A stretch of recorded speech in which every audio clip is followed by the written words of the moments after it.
My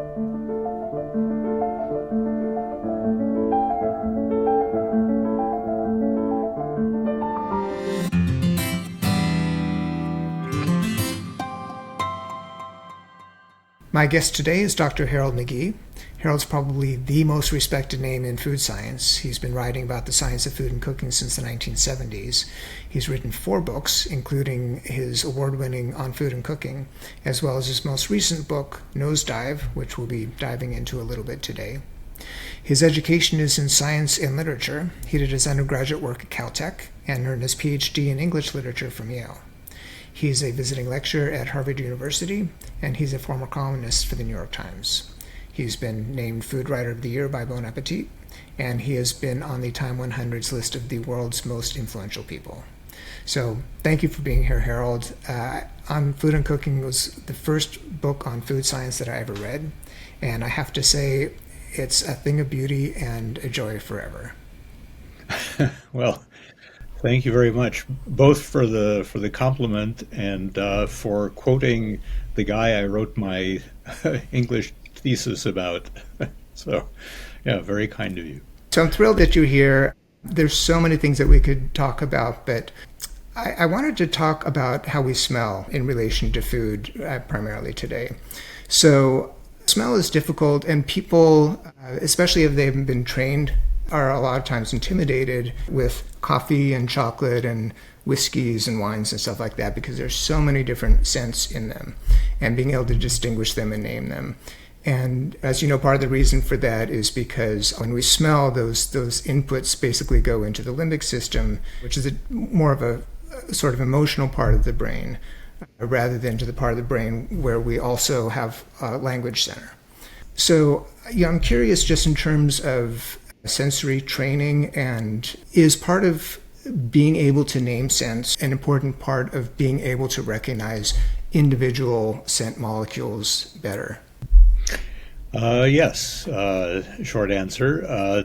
The way I would put it is the more attention that you can pay to what it is that you're sensing, the more you'll be able to distinguish and pick up things that before that might have been just kind of a blur.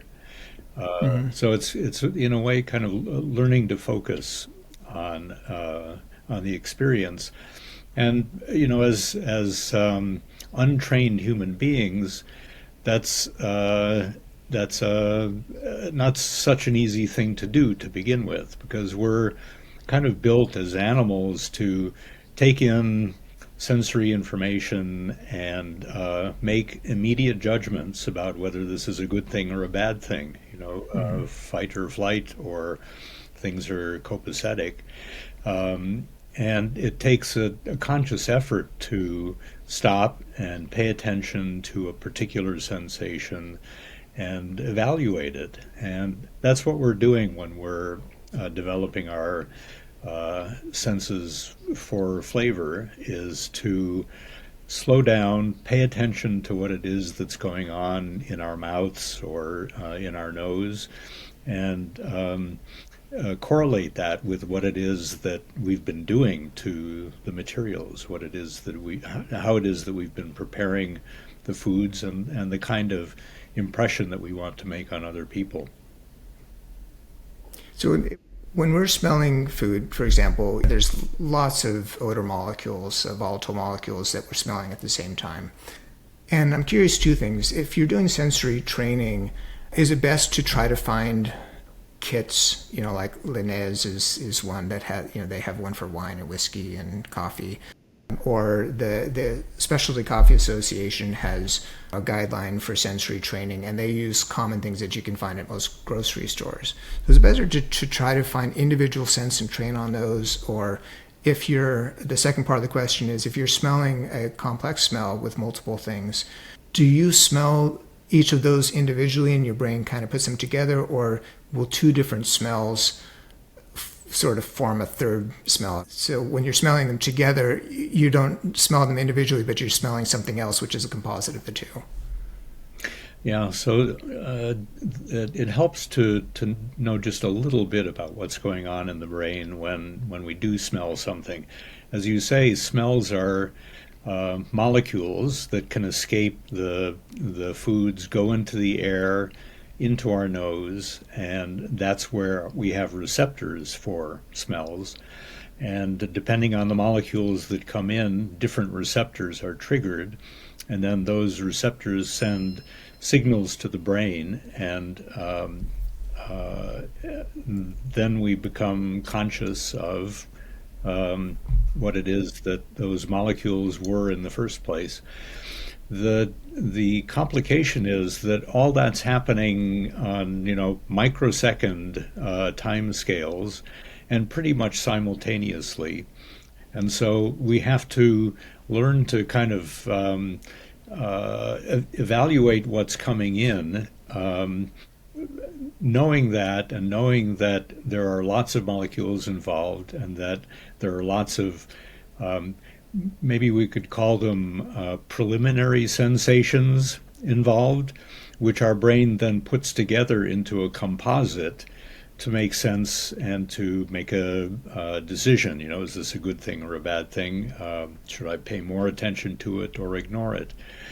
So the challenge for people who are interested in taste and smell is to kind of reverse engineer the basic overall experience that we have of food and drink, and begin to pick apart in our own minds, because that's where it's happening, the component aromas, the component sensations that go together to make up that overall sensation. And that takes work. And the best way to go about it, and the way that's done professionally, of perfumers, for example, construct aromas from single molecules, and learn how to.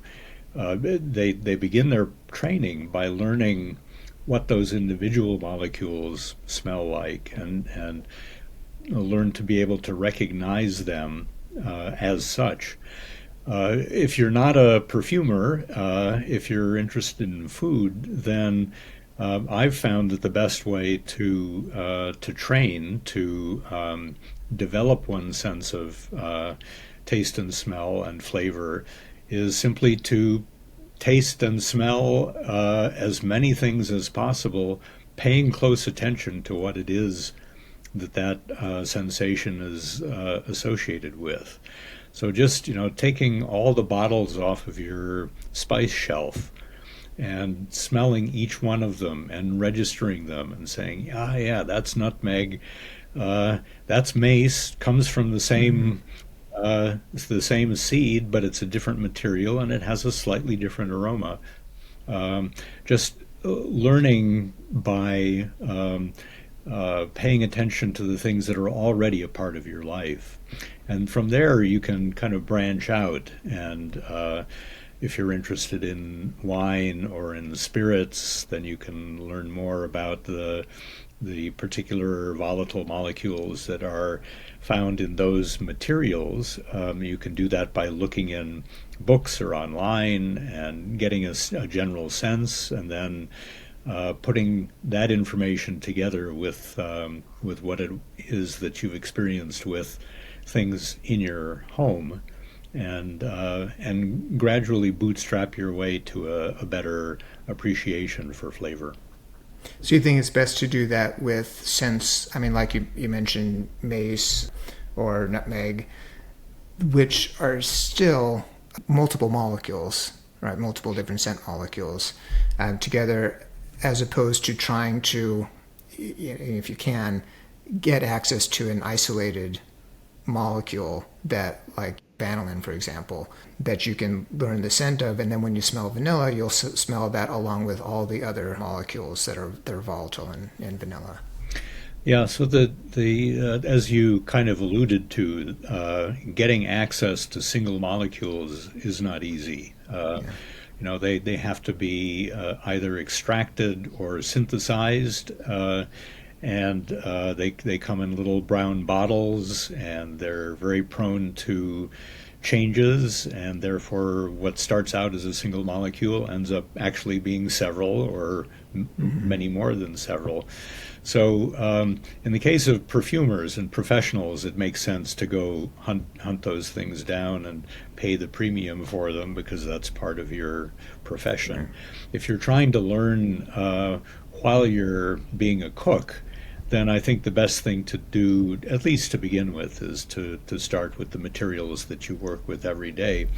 And then, as you say, you can go to the spice part of the grocery store, and alongside them, you will often find extracts like vanilla extract and almond extract and that kind of thing, which are relatively small numbers of molecules compared to natural vanilla or natural almonds.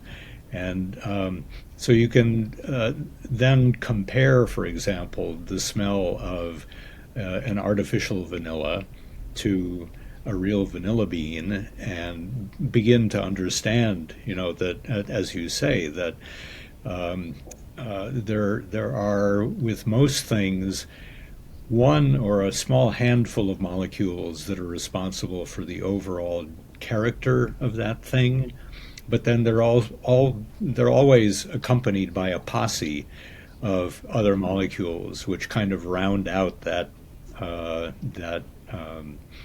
kind of basic identity. So that's part of, I think, appreciating food is to realize that there are materials that have very specific identities to us, but the more you pay attention to them, the more they're three-dimensional, the more there's it's not just nutmeg. It's that particular specific aroma, but with other things surrounding it. I know you've had anosmia, and I do want to talk about that, but I want to start by talking about specific odorant anosmia. Everyone, I mean, probably, has anosmia to some things, and they're different between different people. So some people might not be able to smell the predominant molecules in an apple or benzene or different things. And so I think I heard you, I don't remember if it was in one of your books or a lecture that you gave, talking about how through sensory training we can actually develop the ability to smell a scent. If you could talk about that a little bit more, it's really fascinating to me. Yeah, it is a complicated situation, and we don't completely understand what's going on, but there are anecdotal things that kind of point in the direction of a basic explanation. So, as I mentioned, we have receptors, smell receptors in our nose that detect molecules in the air, and then the receptors send signals to the brain to become conscious of the fact that those molecules are there. And so if you don't have the receptors, then you're not going to send that signal, and you're not going to be conscious of that thing being there. And that inability to detect molecules that we know do have aromas is called anosmia, which means we can't smell something. And all of us have about 500 odor receptors, and none of us has the complete set. So we're all unable to smell particular things that other people can smell, and it's just a matter of genetics and so on. And there's nothing much you can do about that. If you don't have the receptor, then there's no signal. However, it's also apparently the case that you can have the receptors, but if our experience doesn't involve having that molecule that it's responsive to in our environment, then the body decides, well, we don't have to make so many of those receptors because it's really not a significant part of our environment.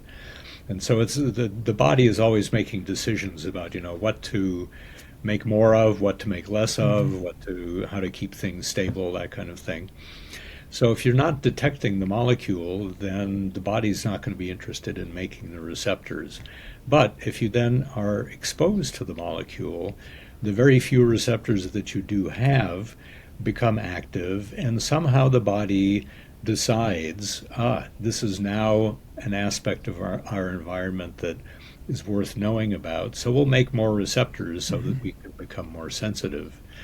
So that's the what's apparently behind the phenomenon of people being unable to smell something initially, but then over time and with exposure, they become able to detect it and to become aware of it. Two different things. One is you just can't do anything about because it's basic biology. The other is a matter of exposure and experience changing our sensory machinery in such a way that we become able to detect something. Right. So if I can just sort of simplify that, if we don't have the gene to make the receptors, we're never going to smell it. If we can smell it just a teensy bit, then we can develop that and our body will make more receptors so we can smell it better. And also, if we actively work on smelling it with the receptors that we have, we'll strengthen the pathways in our brain, even with a given number of receptors, be able to recognize it and smell it better.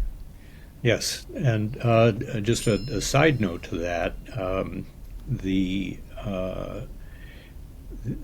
if you have just a couple of receptors, then that may not be enough for you if you're exposed to a molecule for your brain to pay attention and to notice that aroma is there. And the wonderful practical experience that led to this realization was that there's a group called the Monell Chemical Senses Center in Philadelphia. It's an institute devoted just to taste and smell, and they give tours, and the tours involve smelling particular things, single molecules, in order to help people understand how smell works. One of the docents for those tours was unable to smell one of those molecules. And so when he gave the tour, he would say, here's this smell. I can't smell it because I don't have the receptors for it, but most of you probably can. After he'd given the tour like 50 times, he became able to smell it. So it can start out as something that you can absolutely not detect. Your brain just does not register it, but you still have a couple of receptors in there that with time can multiply and produce a signal that your brain can then receive and make sense of. So it's a pretty amazing transformation when that kind of thing can happen. Yeah, it's really fascinating. One thing that I like to always tell my students, especially if they're studying in a field that's not really something that they're strong in, is you work at anything and your brain will change and you'll get better at being able to learn that thing, right? So I think it's nice because smell is something that so many people really have trouble with, just in terms of being able to identify individual odorants. So knowing that that is something that you can work on and develop these pathways and the number of receptors and so forth, I think is really encouraging for people who are interested in developing that more. Have you looked at the work? He's no longer doing this, but you mentioned perfume experts, and Luca Turin is someone who's done a lot of work in perfumes, and for a long time he was trying to work on the science behind this quantum tunneling idea of how we smell.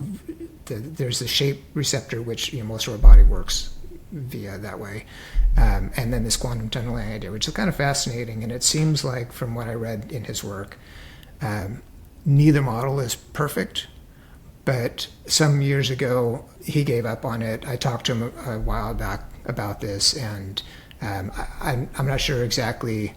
It was too much this kind of Sisyphus thing, or The scientific community just wasn't accepting enough of it.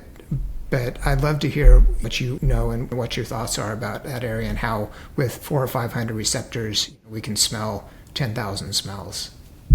Yeah, well, uh, the quantum tunneling theory of olfaction is way above my pay grade when it comes to at least what I'm able to make sense of in trying to understand how it is that smell works. As you say, it was controversial from the beginning.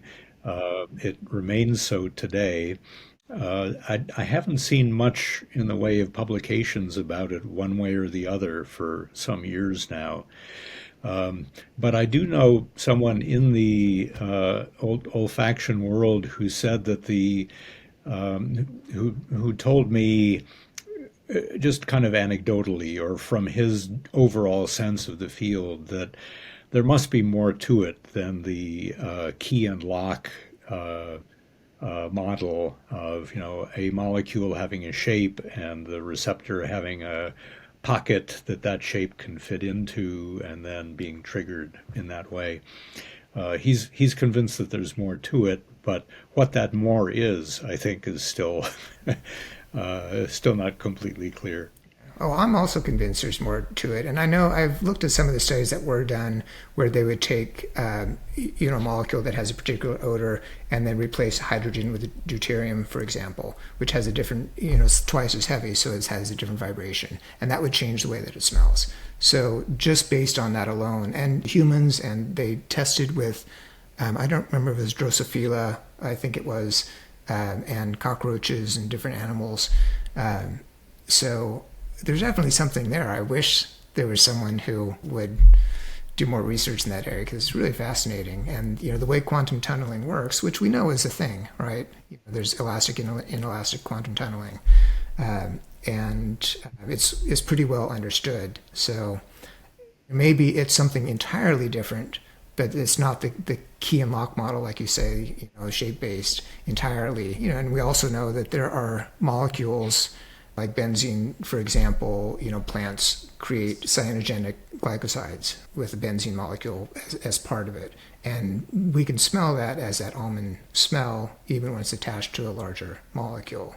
Or thiols, is another example. Lots of things with thiols attached to them. Yeah, yeah, yeah. In my experience, there have always been ways to explain anomalies that don't involve something, don't involve a specific theory for what it is that's going on. Mm-hmm. But I agree that it's still unclear, and in a way, it may remain unclear for quite a long time because we're Mm-hmm. talking about, on the one hand, the physics of molecule interactions, and they're complicated molecules. And then on the other hand, perception, which is very complicated. The Mm-hmm. pathway from the receptor to consciousness is just incredibly circuitous and distributed, and so I have a feeling the the the result of all these interests and investigations may end up being a just kind of a composite theory where all these different things are involved. Whether any one of them or any 10 of them are involved in a particular perception of a particular thing is um, up for grabs.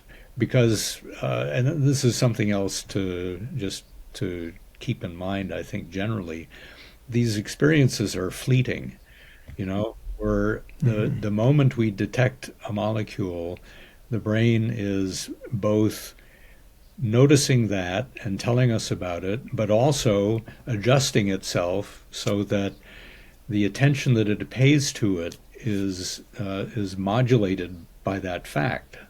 So the most obvious manifestation of this is adaptation. So you walk into a kitchen, you smell something very strong. 10 minutes later, you don't notice that it's there because you've been in the kitchen. Your brain has said, "Yeah, that smell is there, but it's always there." And I'm interested in telling you what's changing, so I'm going to ignore it from now on. So that's one aspect of the brain making a decision about what to pay attention to.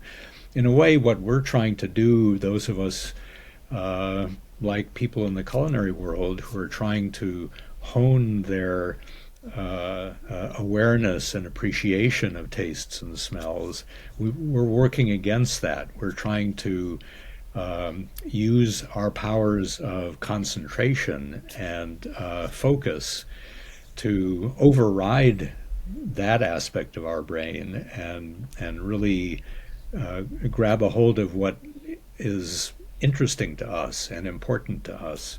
And those are two conflicting things. So anyway, it's part of the reason that the taste and smell and flavor are just such rewarding, fascinating, and frustrating things to deal with. Yeah, and the thing you mentioned about us getting used to smells is a super important part of cooking. And in culinary school, they teach that you make a sandwich or whatever. Every bite should be like taste the same, which I don't believe.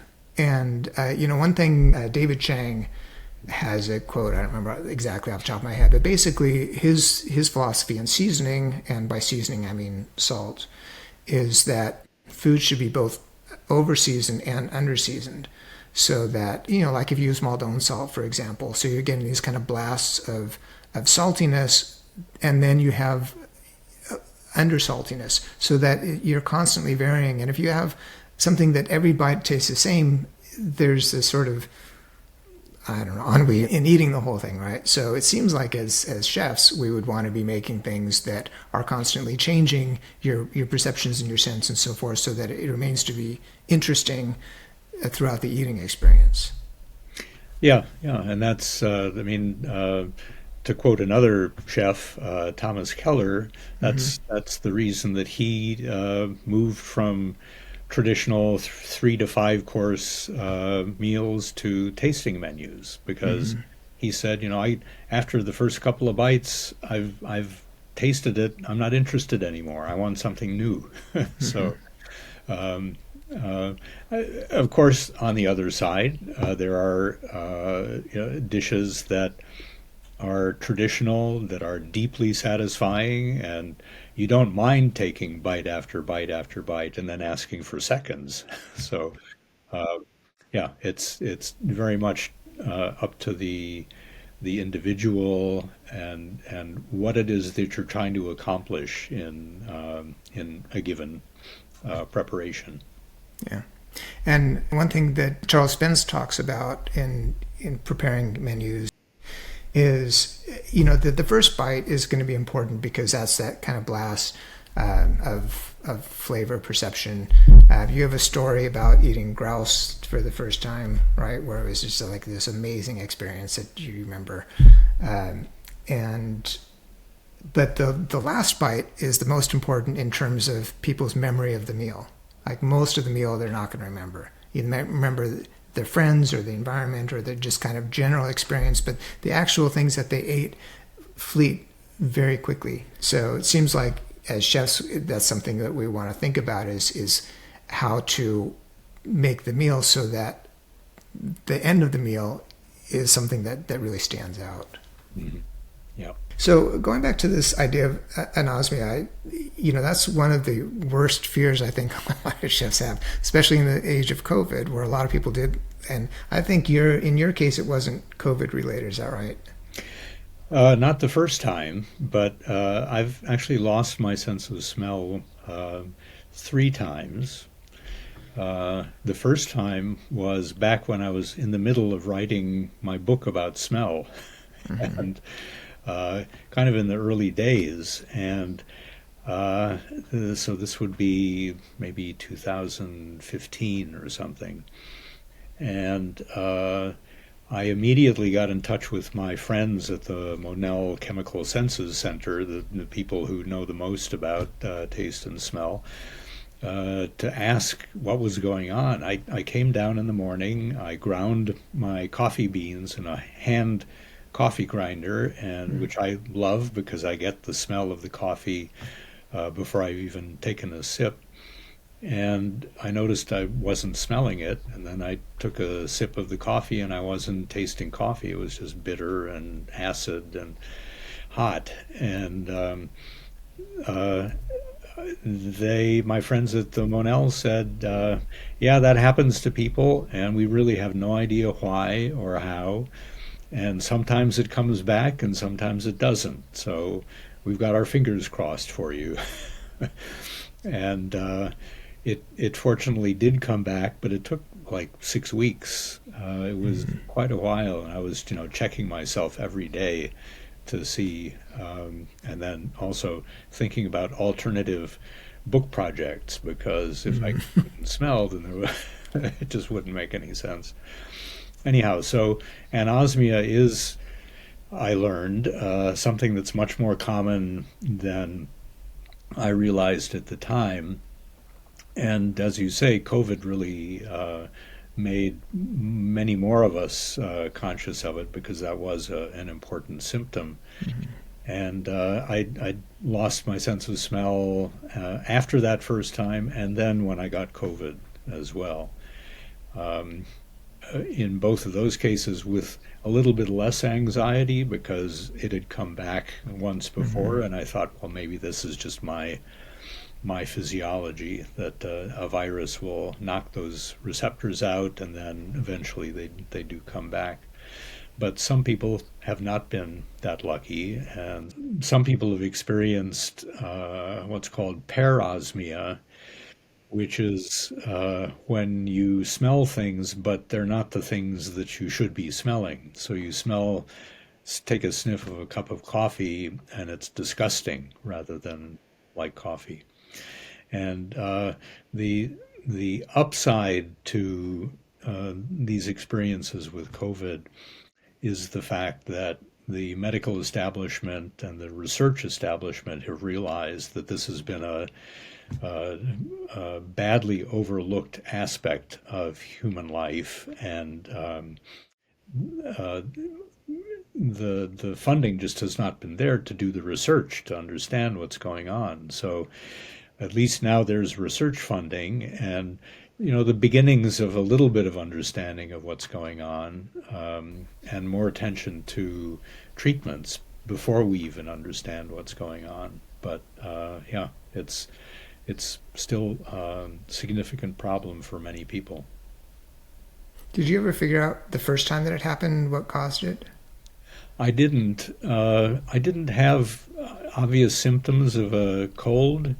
But what the Monell people told me was that you can have viral infections and not have a runny nose or Mm-hmm. cough or fever or anything like that, but the viruses can get in there and cause problems. So that was their guess. Well, it must have been really scary. Probably interesting to you as a scientist after you got your sense of smell back, but glad that that's over for you. I wanted to ask you also about this concept that I call osmesis, which is a play on the word hormesis. There are volatiles in foods like butyric acid and isovaleric acid that in small quantities contribute in a positive way to the flavor of foods. Those compounds, for example, you'll find in Parmesan cheese and in butter, but in large quantities, those same compounds smell really horrible, like vomit or armpit smell. And bitterness also is nature's way of warning us that something that we're tasting might have alkaloids or poisons in it, and so not to eat it. But bitterness is a really important part of the flavor profile of lots of foods, and we as chefs will specifically add bitterness into foods to increase that depth of flavor of those foods. So I'm wondering if you can just take a minute and kind of talk about this concept a little bit. As you mentioned at the very beginning, smells are uh, are complex mixtures of molecules.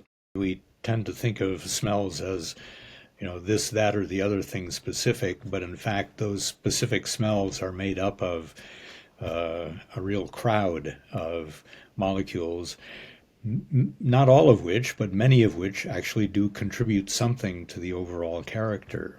And uh, smells that are dominant can be pleasant or unpleasant, depending on the molecule. Uh, uh, Molecules that you find in flowers are often very pleasant and go into perfumes and that kind of thing. One of the molecules that's unusual in flowers, but gives particular flowers a particular quality, is this molecule indole, which is more commonly found in animals and has a kind of animalic quality to it. People disagree about exactly how to describe that, but it's not pleasant in animals. But a touch of it in a jasmine flower makes jasmine jasmine. Uh, so I love the phrase that Ferran Adrià gave years ago when talking about what foods go with what foods. How do we pair ingredients? Are there natural combinations? And his response was to say, everything goes with everything. What's important are the ratios. How much of this and how much of that. So a little bit of indole in an otherwise floral aroma makes that floral aroma really interesting and memorable. But if it was all indole and just a little bit of floral, then it would be disgusting. And so that's the case with most of the things that we encounter. There are the smell of ingredients of all kinds are composites, and they contain molecules that are the molecules kind of span the range of qualities. Even in meats, you will find molecules that are more dominant in flowers, for example. But you don't want meat that smells like a flower. You want meat that smells like meat, and that's because the balance in meat is very different than the balance in flowers. But knowing that there is this kind of um, there are these shared molecules and qualities across different materials that you might think of as very different is just really stimulating for thinking about how you can highlight one aspect or another of a particular ingredient.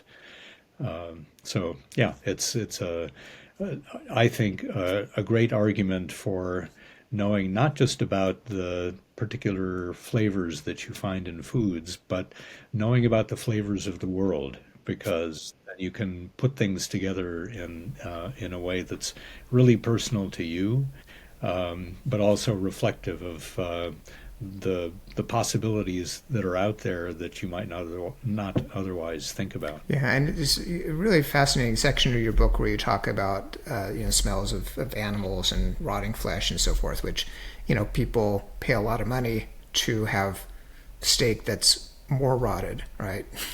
And there's a relatively few number of aromas in meat than there are in plants. Right, plants are like scent factories. They use them for all kinds of stuff. So, and indole is a great example, and jasmine is one of my favorite scents. It'd be interesting if you could do something where you start with the smell of jasmine and turn up a dial and have some of these other odorants in there until the point where it breaks the scent, or where you can really detect that this is now something else. Yeah, yeah. A couple of things to mention.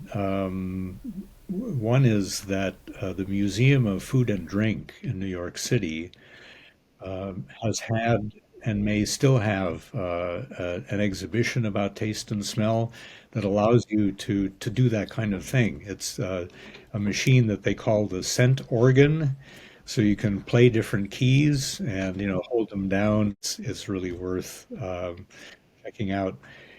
On the subject of indole and flowers, years ago I attended a meeting. This was in the 1990s. One of the international workshops on molecular gastronomy, which gave us that unfortunate term. There was a flavorist from Firmenich, and he was talking about these crossovers between different realms of the natural world and food. And so he proposed, and someone prepared a dish of kidneys. I think they were pork kidneys and jasmine flowers. And his rationale had to do with the fact that both had indole and that there would be an interesting kind of crossover between the two. And it was certainly memorable. Some people liked the combination of kidney and jasmine. Some people thought it was disgusting. That's another, of course, whole aspect of this is our personal preferences and experiences and so on. But it was a kind of indication that there's just a universe out there to explore that that has not been captured by particular set culinary traditions. Yeah, that sounds like something Heston Blumenthal would do, having, like a jasmine ice cream. Yeah, in fact, Yeah. Heston was not at that meeting, but he came to the following one and got to know this flavorist at Firmenich, uh, whose name was Francois Benzi. And so a year or so after that, I went with Heston to Francois's laboratory at Firmenich in Geneva, and we spent the day playing with unusual permutations and combinations of aromas, which Heston then put into I think it was an ice cream. So anyway, yeah, it's a wonderful playground for creativity. Yeah. So when we smell food before we eat it, you know, orthonasally, we're smelling it in a particular way, and you're eating it and chewing it, and the volatiles are coming out retronasally. How do we smell those? How does our brain process those differently from when we're smelling orthonasally? And is there something more? I mean, obviously we have tastes involved at that time as well, so that's going to change our perception. But just in terms of the odors themselves, how does our brain process this differently, or do we know that?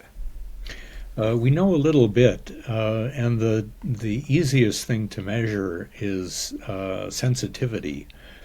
So, you smell something that you're holding in front of you, you're sniffing, bringing air in, and then you take that thing and you put it in your mouth and you chew it, and then you breathe out, and it's the breathing out that brings us the aromas of things in our mouths. Um, so the our sensitivity to things that are in front of us, as opposed to things that are in our mouth, is greater by like a factor of 10. We're much more sensitive. The brain is becomes much more aware of molecules that we smell bringing air in than when we're breathing out.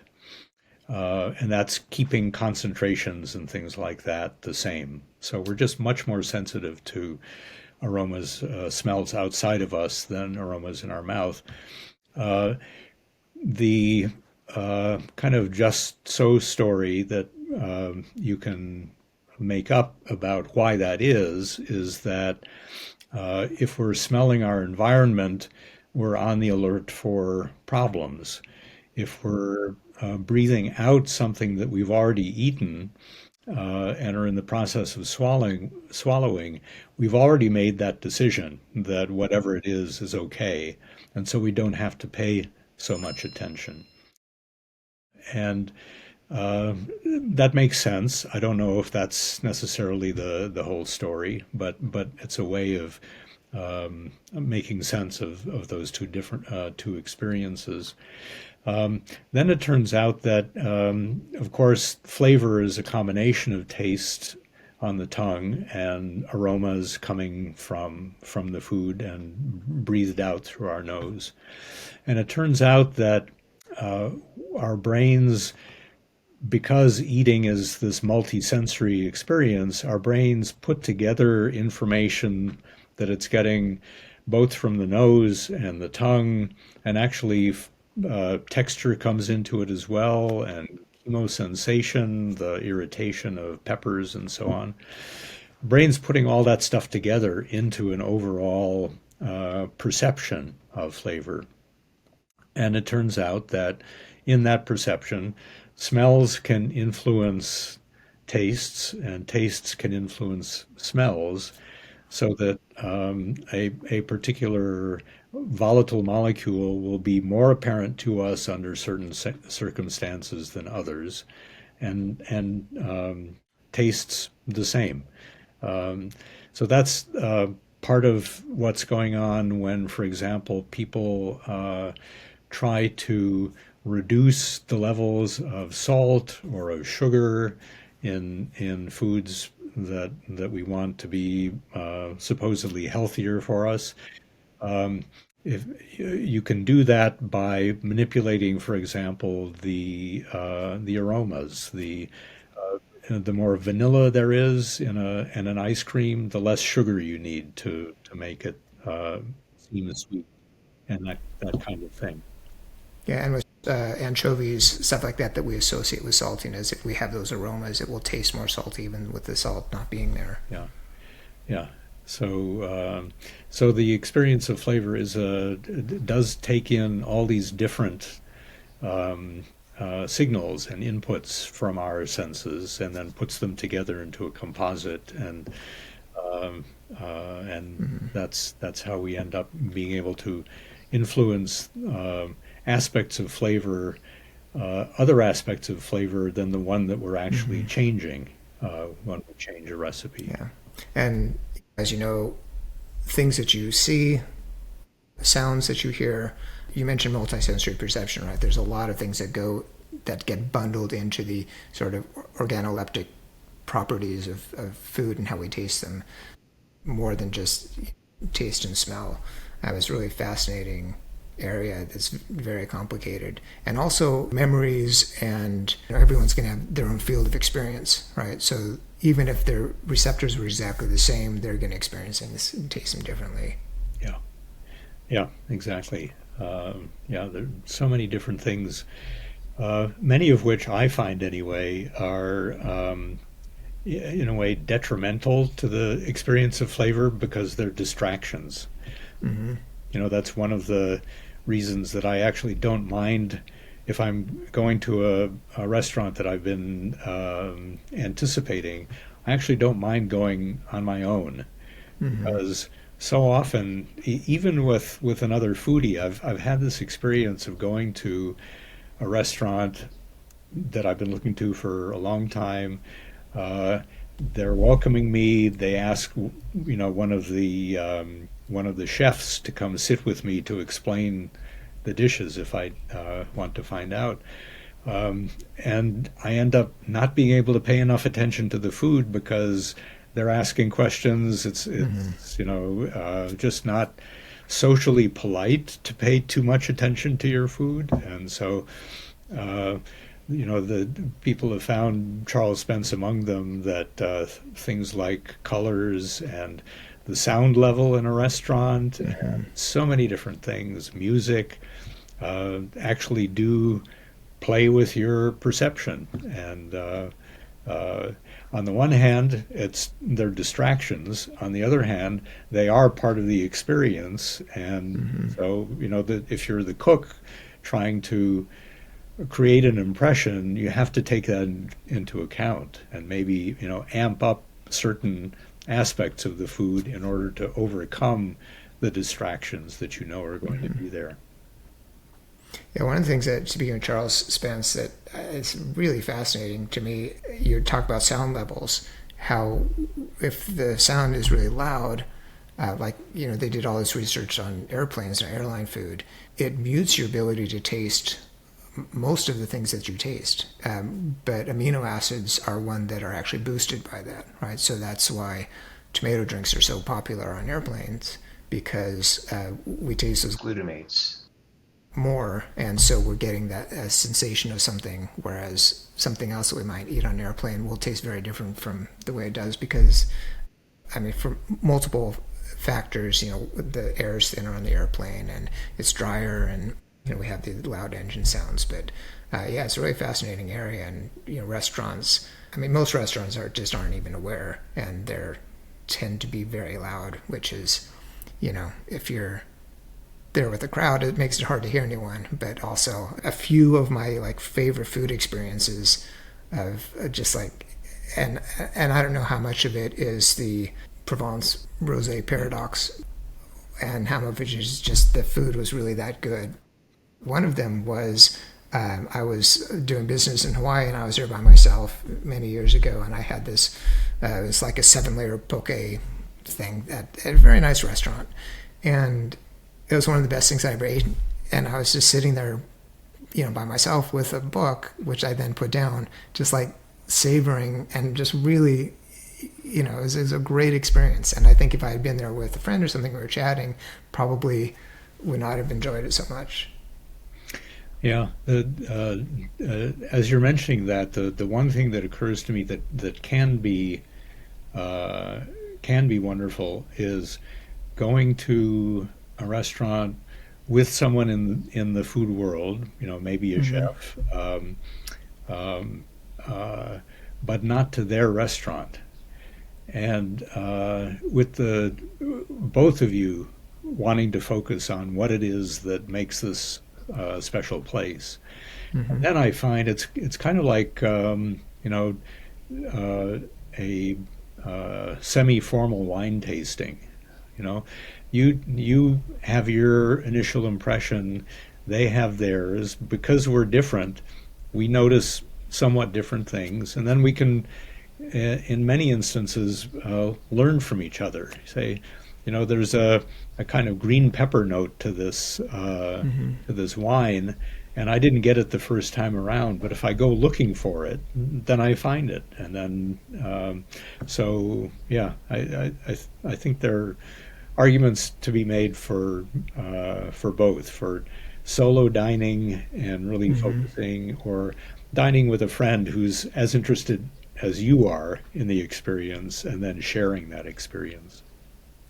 Yeah, my daughter is one of the biggest foodies, super food motivated, and just loves, you know, she just really savors it. And so, and I'm fortunate that my wife and I and our two children are all, not professional cooks, but are all good cooks, and we love sharing food together and stuff. But she and I go out often, just the two of us, because we're both just super, and it's exactly like you say, sharing. We always share. We order two things and share them, and talk about and analyze and so forth, and that's really fun to do. And yeah, like you say, it really makes you appreciate something that maybe she detects something in it that I didn't pick up right at first. And it's like, oh yeah, that is in there. And so yeah, that's a great thing if you can find someone to do that with. Yeah. I know you're working on another update. It's been 40 years since On Food and Cooking came out. So what's going to be different in this edition, and what we can look forward to? Well, so the last update I did was 20 years ago, which is also a long time, Mm-hmm. and those have been 20 very active years in the food world, uh, from sharing of ingredients across the world to innovations in the kitchen, innovations in equipment, and what cooks can work with, um, and so just the landscape has changed a lot, And what I'm essentially doing is in each chapter incrementally taking account of what's happened in the last 20 odd years. A couple of larger changes. Perhaps the most significant one is that I'll have a separate section on fermentation, and then Hmm. more about fermentation in the individual chapters, because that's really exploded Yeah. in the early 2000s. When I first started writing about food, you just didn't do that kind of thing at home. Microbes are dangerous, and you need to Hmm. uh, keep them out as much as possible. So that's been a huge change in the food world in general, and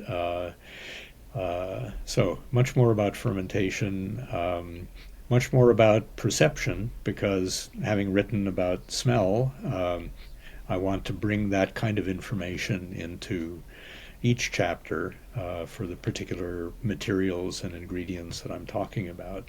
The structure will be pretty much the same.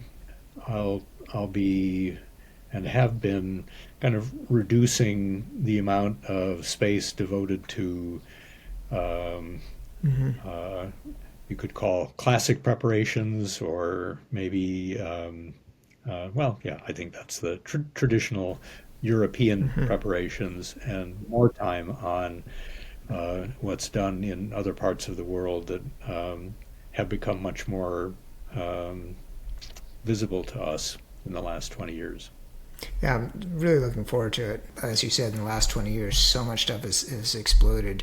And yeah, fermentation, yeah, I mean, the whole area of microbiome in terms of health and the probiotics and prebiotics that we eat and how important that is a fascinating field that has been studied very intently, but there's still so much that we don't know.